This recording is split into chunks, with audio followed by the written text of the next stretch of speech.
गुजरात के गवर्नर आचार्य श्री देवव्रत जी,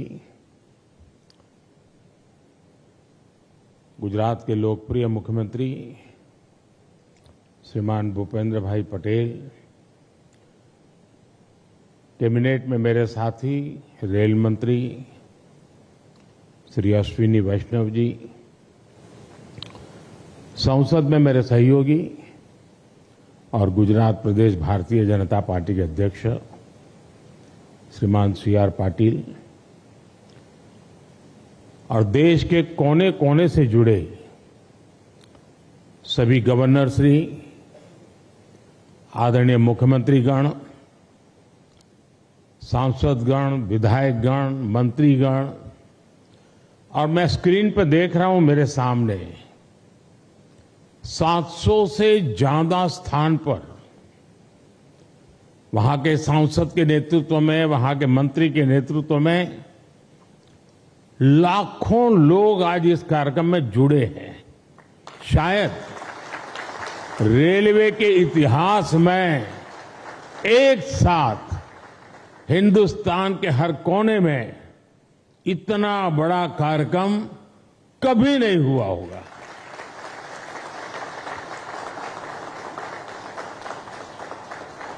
सौ साल में पहली बार हुआ ये कार्यक्रम होगा। मैं रेलवे को भी इस भव्य आयोजन के लिए बहुत बहुत बधाई देता हूं।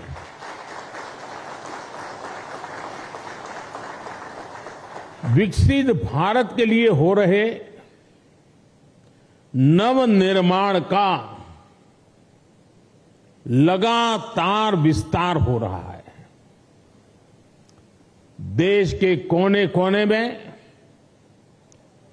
परियोजनाओं का लोकार्पण हो रहा है, नई योजनाएं शुरू हो रही है। अगर मैं साल 2024 की ही बात करूं, 2024 आने मुश्किल से अभी 75 दिन हुए हैं 2024 के। इन करीब करीब 75 दिन में 11 लाख करोड़ रुपए से ज्यादा की परियोजनाओं का लोकार्पण और शिलान्यास हो चुका है। और अगर मैं पिछले 10-12 दिन की बात करूं, पिछले 10-12 दिन में ही 7 लाख करोड़ रुपए से ज्यादा की परियोजनाओं का लोकार्पण और शिलान्यास हुआ है। आज भी विकसित भारत की दिशा में देश ने एक बहुत बड़ा कदम उठाया।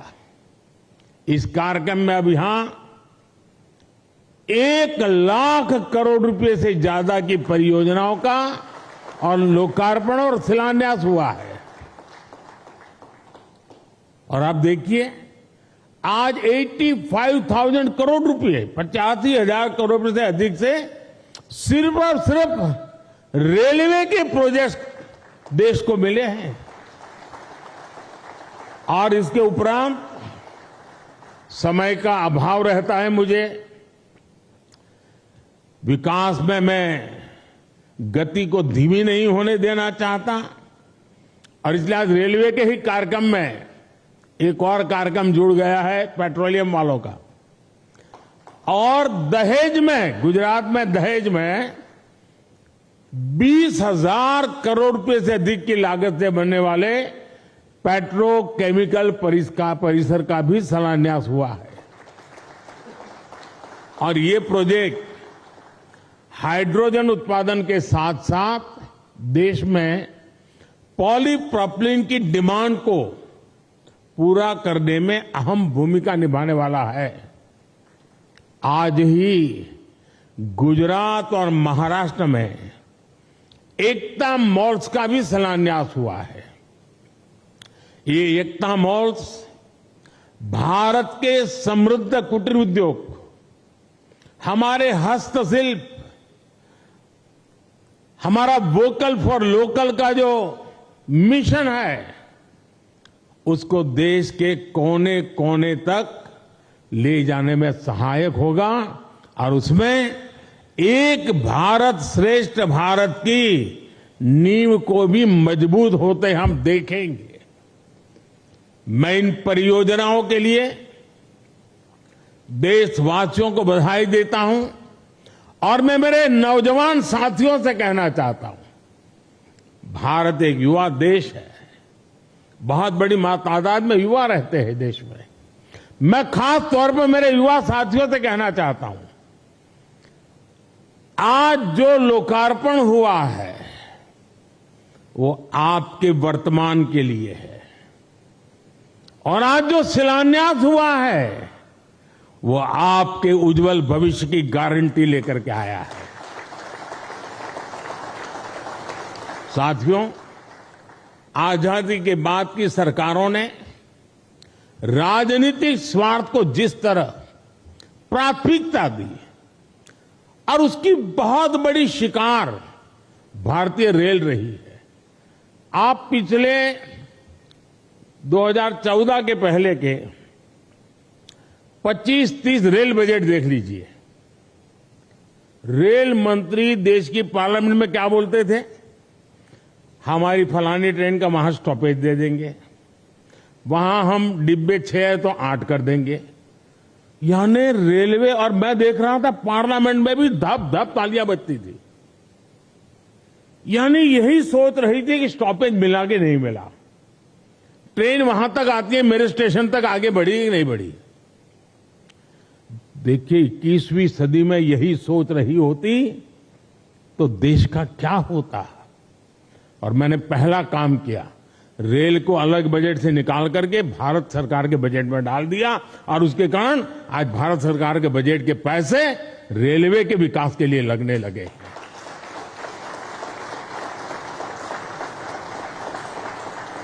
पिछले दिनों देखा है इन दशकों में समय की पाबंदी, आपने हालत देखा है। ट्रेन पर मेन लोग ये नहीं देखने जाते थे किस प्लेटफॉर्म पर कौन सी ट्रेन है, लोग ये देखते हैं कितनी लेट है। यही कार्यक्रम है घर से, क्योंकि उस समय मोबाइल तो था नहीं, स्टेशन पे जाकर के देखना कि भाई कितनी लेट है। रिश्तेदारों को कहते भाई रुके रहो, पता नहीं ट्रेन कब आएगी, वरना घर वापस जाकर के फिर आएंगे। ये रहता था। स्वच्छता की समस्या, सुरक्षा, सहूलियत, हर चीज पैसेंजर के नसीब पर छोड़ दी गई थी। 2014 में देश में आज से 10 साल पहले नॉर्थ ईस्ट के 6 राज्यों ऐसे थे जहां की राजधानी हमारे देश की रेलवे से नहीं जुड़ी थी। 2014 में देश में 10,000 से ज्यादा ऐसे रेल फाटक थे, 10,000 से ज्यादा, जहां कोई व्यक्ति नहीं था, लगातार एक्सीडेंट होते थे और उसके कारण हमारे होनहार बच्चों को, नौजवानों को हमें खोना पड़ता था। 2014 में देश में सिर्फ 35% रेल लाइनों का इलेक्ट्रिफिकेशन हुआ था। पहले की सरकारों के लिए रेल लाइनों का दोहरीकरण भी उनकी प्राथमिकता में ही नहीं था। इस परिस्थिति में हर पल कौन मुसीबतें झेल रहा था, कौन परेशानियों में पीसा जाता था? हमारे देश का सामान्य मानवी, मध्यम वर्ग का परिवार, भारत का छोटा किसान, भारत के छोटे उद्यमी। आप याद करिए, रेलवे रिजर्वेशन, उसकी भी क्या हाल था। लंबी लंबी लाइनें, दलाली, कमीशन, घंटों का इंतजार।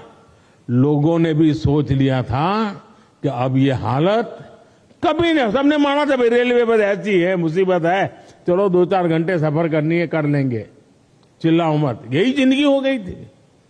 और मैंने तो मेरी जिंदगी ही रेल की पटरी पर शुरू की है, इसलिए मुझे भली भांति है रेल का क्या हाल था।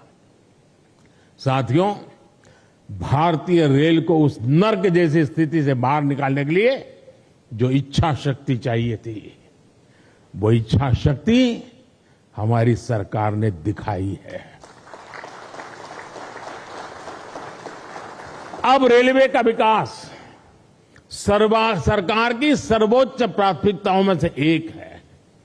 हमने 10 वर्षों में औसत रेल बजट को 2014 से पहले की तुलना में 6 गुना ज्यादा बढ़ाया है। और मैं आज देश को ये गारंटी दे रहा हूं कि अगले 5 साल में वो भारतीय रेल का ऐसा कायाकल्प होते देखेंगे जिसकी उन्होंने कल्पना भी नहीं की होगी। आज का ये दिन इसी इच्छा शक्ति का जीता जागता सबूत है। देश का नौजवान तय करेगा उसको कैसा देश चाहिए, कैसी रेल चाहिए। ये 10 साल का काम अभी तो ट्रेलर है, मुझे तो और आगे जाना है। आज गुजरात, महाराष्ट्र, यूपी, उत्तराखंड, कर्नाटक, तमिलनाडु, दिल्ली, एमपी, तेलंगाना, आंध्र प्रदेश, बिहार, झारखंड, पश्चिम बंगाल, उड़ीसा, इतने राज्यों में वंदे भारत ट्रेनें मिल चुकी है जी। और इसी के साथ ही देश में वंदे भारत ट्रेन की सेवाओं का शतक भी लग गया है।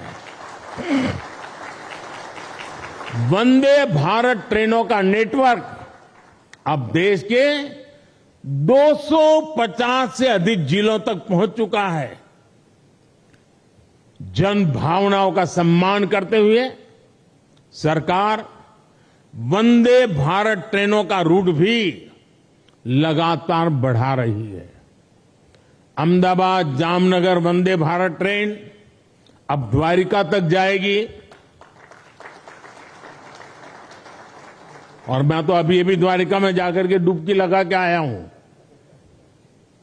अजमेर, दिल्ली, सराय रोहिल्ला वंदे भारत एक्सप्रेस अब चंडीगढ़ तक जाएगी। गोरखपुर लखनऊ वंदे भारत एक्सप्रेस अब प्रयागराज तक जाएगी। और इस बार तो कुंभ का मेला होने वाला है तो उसका महत्व और बढ़ जाएगा। तिरुवनंतपुरम, कासरगोड वंदे भारत एक्सप्रेस मंगलुरु तक विस्तार किया गया है। साथियों, हम दुनिया भर में कहीं भी देखें, जो देश समृद्ध हुए, औद्योगिक रूप से सक्षम हुए, उनमें रेलवे की बहुत बड़ी भूमिका रही है। इसलिए रेलवे का कायाकल्प भी विकसित भारत की गारंटी है। आज रेलवे में अभूतपूर्व गति से रिफॉर्म हो रहे हैं।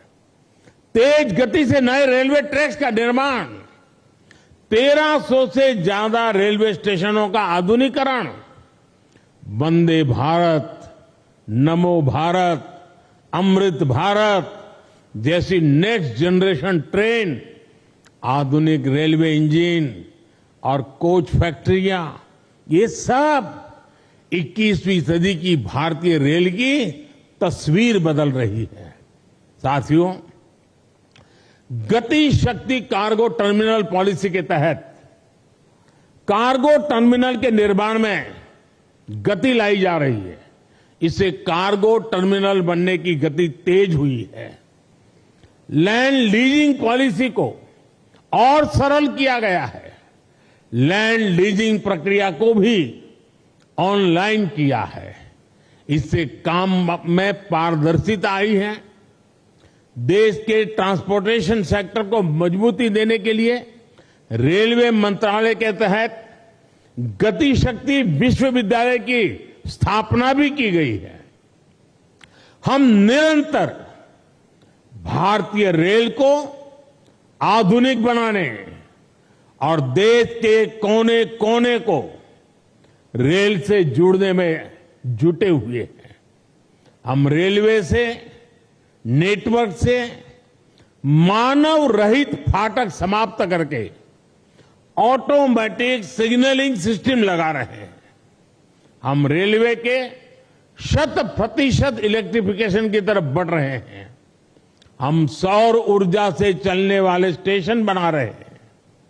हम स्टेशन पर सस्ती दवा वाले जन औषधि केंद्र बना रहे हैं।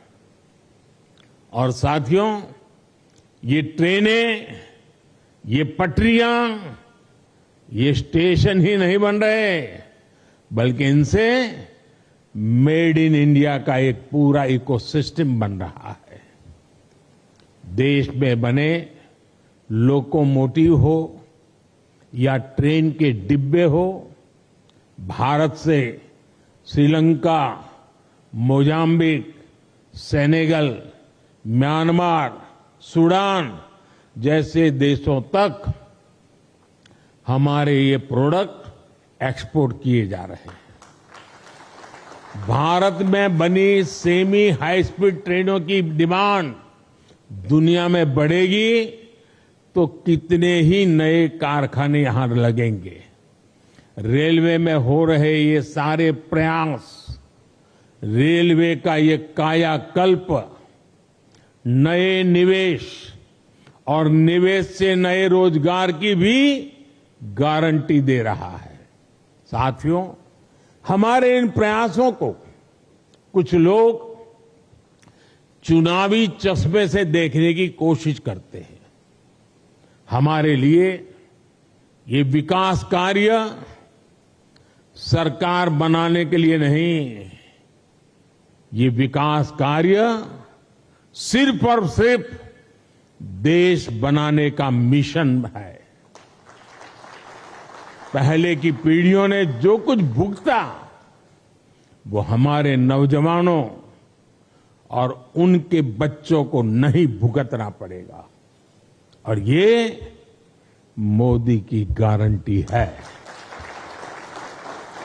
साथियों, भाजपा के 10 वर्ष के विकास काल का एक और उदाहरण पूर्वी और पश्चिमी डेडिकेटेड फ्रेट कॉरिडोर भी है। दशकों से ये डिमांड की जा रही थी कि माल गाड़ियों के लिए अलग ट्रैक होना चाहिए। ऐसा होता तो मालगाड़ियां और पैसेंजर ट्रेन दोनों की स्पीड बढ़ती। ये खेती, उद्योग, एक्सपोर्ट, व्यापार, कारोबार, हर काम के लिए ये तेजी लाना बहुत जरूरी था।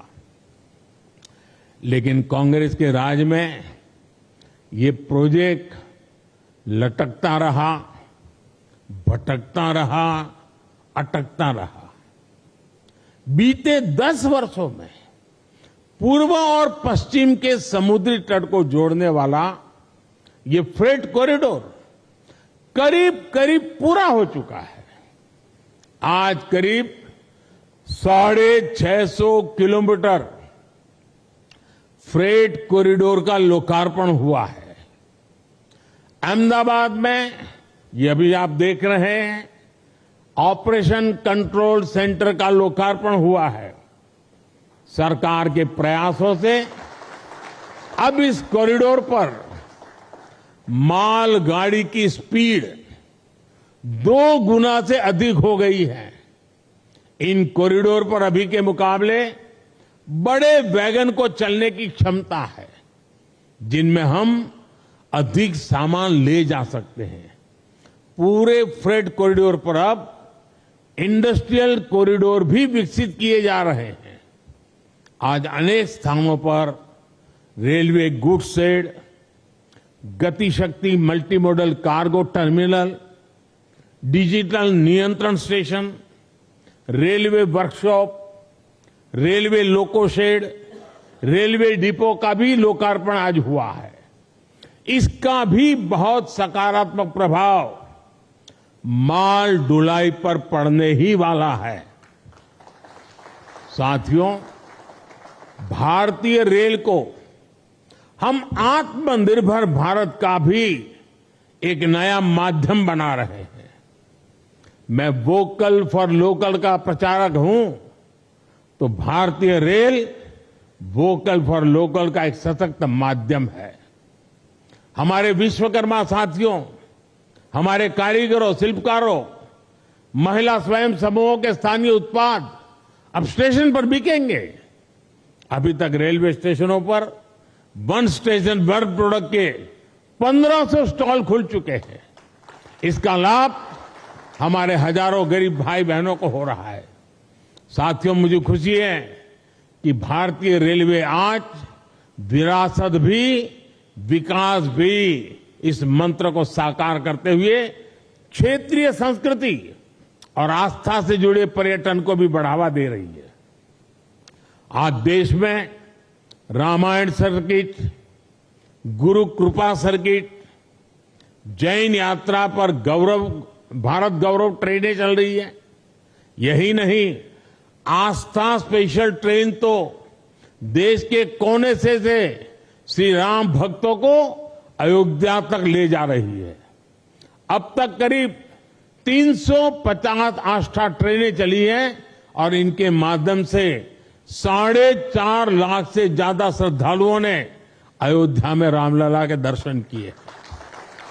साथियों, भारतीय रेल आधुनिकता की रफ्तार पर ऐसे ही तेजी से आगे बढ़ती रहेगी और ये मोदी की गारंटी है। सभी देशवासियों के सहयोग से विकास का ये उत्सव भी निरंतर जारी रहेगा। एक बार फिर मैं सभी मुख्यमंत्रियों का, गवर्नर जी का और इन 700 से अधिक स्थान पर जो इतनी बड़ी तादाद में लोग बैठे हैं, कार्यक्रम में आए हैं, और सुबह 9, साढ़े 9 बजे ये कार्यक्रम करना कोई सरल काम नहीं है, लेकिन देश का जनमानस विकास के साथ जुड़ गया है और इसीलिए ये नजारा देखने को मिल रहा है। जो इतनी बड़ी तादाद में आज आए हैं, इस कार्यक्रम में शरीक हुए, 700 से अधिक जिलों में ये विकास की एक नई लहर उनको अनुभव हो रही है। मैं आप सबका बहुत बहुत धन्यवाद करता हूं और मैं आप सबकी विदाई लेता हूं। नमस्कार। For more such videos, subscribe to the NewsX YouTube channel, hit the bell icon.